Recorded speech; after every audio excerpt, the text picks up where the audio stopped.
একবার তার কুকীর্তির লিস্ট কিশলয়ের অগ্নিবাণের দর্শকদের শোনাতে চাই। কেন গ্রেফতার হয়েছেন সুজিত বসু? বড় পুজোর হত্যাকর্তা ছিলেন না? টাকার বদলে পুরসভায় বেআইনি নিয়োগ করিয়েছেন। পুরসভায় 1829 জনকে বেআইনি নিয়োগ করিয়েছেন ইনি। দক্ষিণ দমদমে টাকার বদলে চাকরি বিক্রি করেছেন।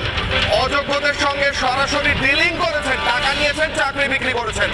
কোটি কোটির হিসেব বহির্ভূত লেনদেন হয়েছে। পরিবারের অ্যাকাউন্টে কোটি কোটি টাকা ঢুকেছে। টাকা সাদা করতে বন্ধ রেস্তোরাঁ এবং খাবার ব্যবহার করেছেন।